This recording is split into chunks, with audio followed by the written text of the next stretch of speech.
Grand rising, everybody. Peace, love, positive energy. Raising the frequency this morning. New day, new day. Sun gazing here. Just taking in this good ass energy. Early in the new day is the best time to sun gaze. Best time. See all the ambience, you hear all the birds, you hear nature just talking to you. Yeah. It's really real nice and peaceful. Start off a day like this every day. Positive mindset. Speak positive onto yourself. Think positive onto yourself. Change you within, and your outward reality will change. So I'm here today to talk about one of my past relationships, which is my first. This relationship lasted 3 years. Yeah, I'm a fighter, I'm a warrior. Always going on swinging. So my pips is not how much ladies I can get, but how long I can keep one. So I actually lose my virginity to this girl. That was back in 2017. And how it went down was, it was a bet.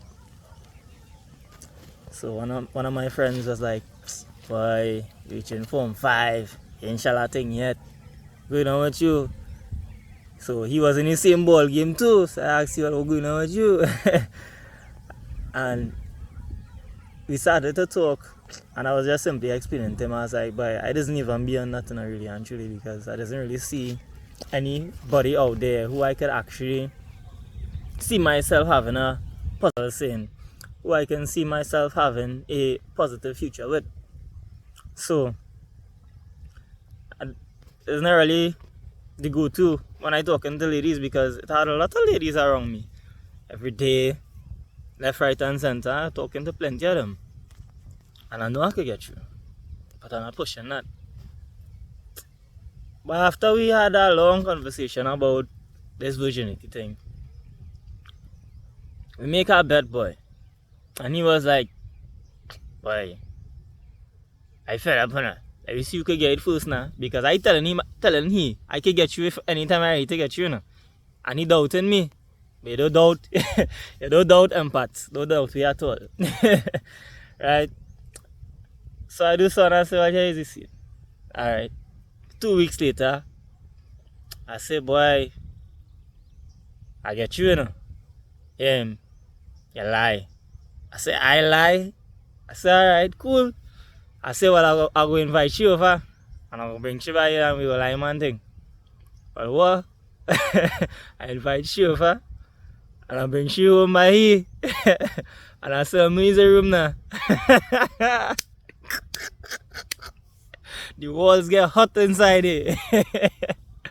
But I leave that room here. Yeah, somehow. So as that story just goes to show that anything you set your mind to, you could actually do it once you have that confidence within yourself. And I always had that confidence within myself, even when I wasn't, like, you know. It's all about the confidence level. But this being said, she was just supposed to be, you know, a one-time thing, just to get it out of the system.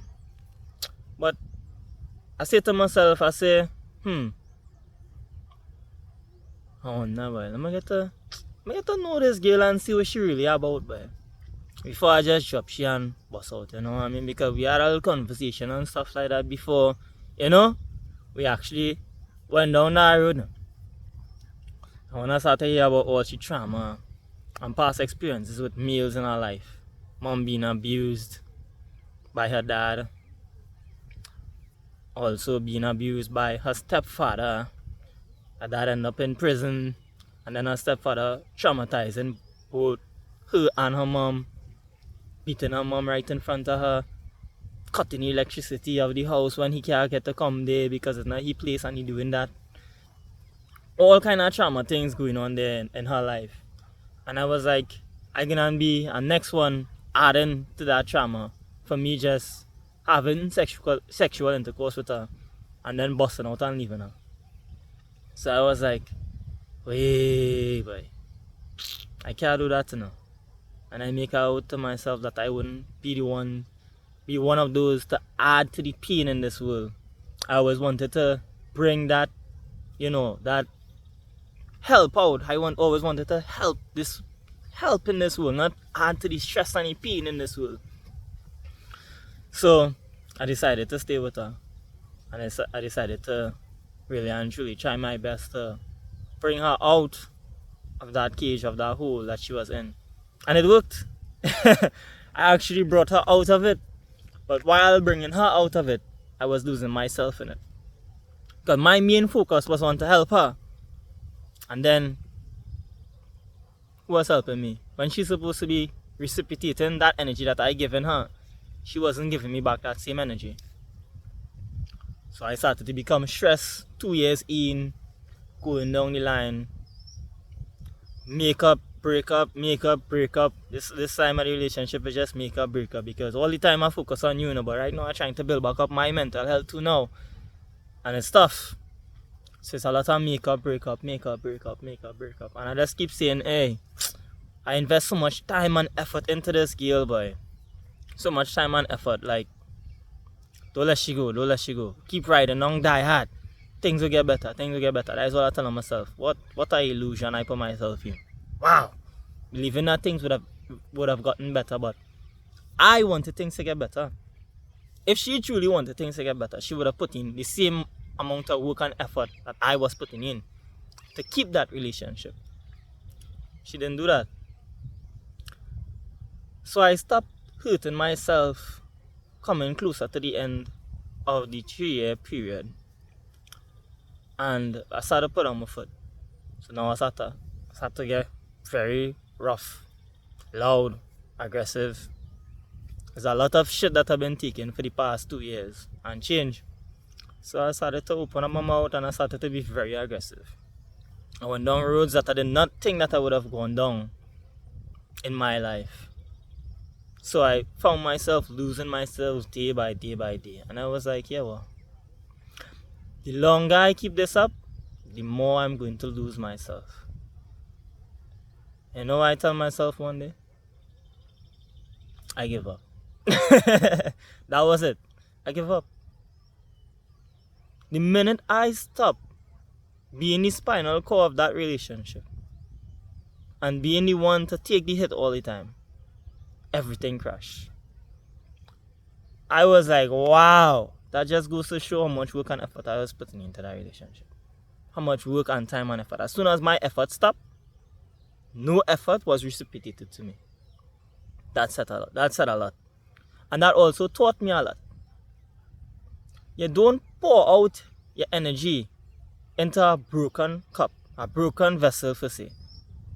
Everything that you're pouring into that cup will just leak right out. They need to fix that crack within themselves before they jump into a relationship. And you being the one pouring yourself to do that.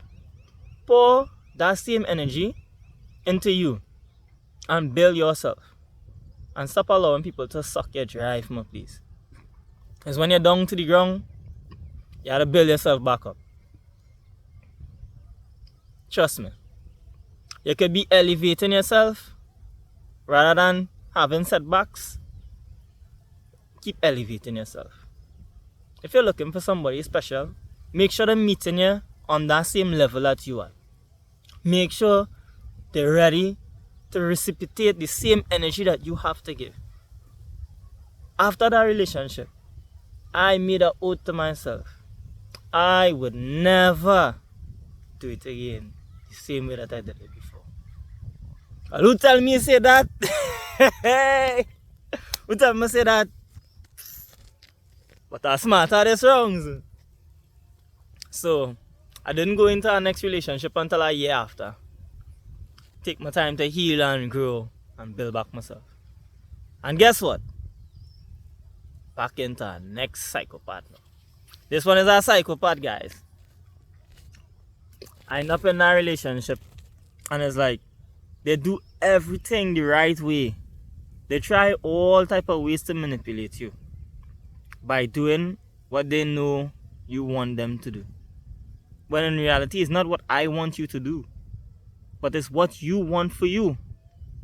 My main focus is not on you in this relationship, you know. My main focus is on me, building myself. And while my focus is on me, I still had to be bringing you up and motivating you. Who motivated me? So from all the elevation that I got from the year being by myself,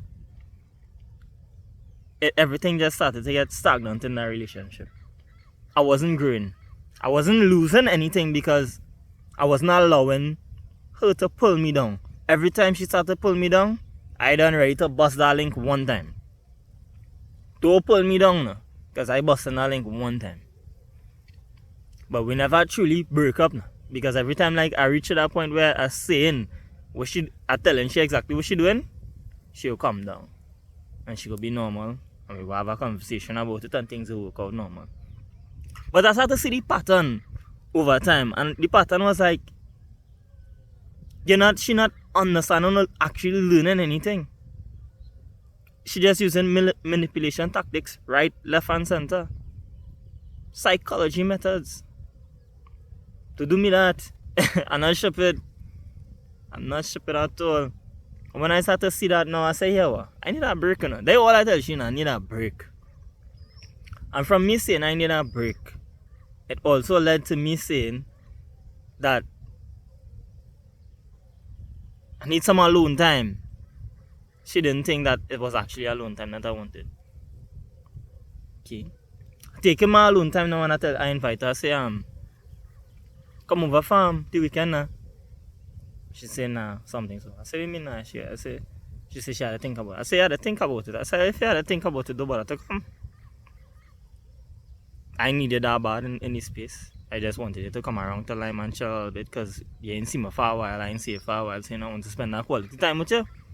But you had to think about it. So if you had to think about it, means you were alone time too. So I said, like, don't bother to come. But now you're vexed because I tell you, well, don't bother to come. But you choose that road because I don't invite you already. Is for you to say yes or no. You say you had to think about it. I don't want to wait for you to think about. If you had to think about that, meaning you already have plans or you have something else to do, go ahead and do what it is you had to do. I will do what it is I had to do too. So it end up now that she never get to come into that space. And when time comes for me to say, well, here one now, I want more space now. She didn't want to give me that space at all. And I just literally wanted time for myself. She kept calling. I answered, I explained to her exactly what it is going on. She couldn't listen. Call again, answer again. And I said to her, I say, hear this. If you do stop this will be the last time that you ever hear from me. She didn't stop. She didn't take me serious at all. So you know what I had to do? I was to drop that one too. Because she was trying to pull me into her ways and the way that she does things. And the jokey thing is, unconsciously, you know. Because this is just how they've been for their whole entire life. So they're not even aware that they're doing what they're doing. I telling you something, I am aware of all the narcissistic traits in females and in males. And that's why I told my cousin back in the day that I can manipulate people. But why would I do that when I know the power of that? And I know what that would do to the system and the world and people, their lives. So if I'm manipulating somebody, I want to manipulate somebody to be better, motivate them. That is the type of manipulation tactics I will use. Motivation. Because if I can motivate you to become the best version of you, I know I do a good in this life, rather than adding to the pain and the struggles. So let's try to do more good than bad in this life. We already have so much negative energies. We need some positive to balance out our negative. We need some male and female aspects energy within us. Balance out yourself. Balance out this planet. Peace and love. Peace and love. I'll probably get something from that story. Sometimes you just need to let go. That's all. Focus on you. Grow. reassess all your traumas that you faced in life, and learn to grow again, learn to live again, learn to love again. I made an oath also from my first relationship that I would never let anybody take all my love. I would never let you take all my love. 50 for me, 50 for you. 50 from you to me, and 50 from yourself to yourself. And that makes the 100%. My 50 and your 50 coming together makes 100. Keep that 50 for yourself. 50, yeah? Had to be half and half. That is where the balance come. Love in the house. Strength and guidance, everybody. Beautiful people. Today is going to be a very good day.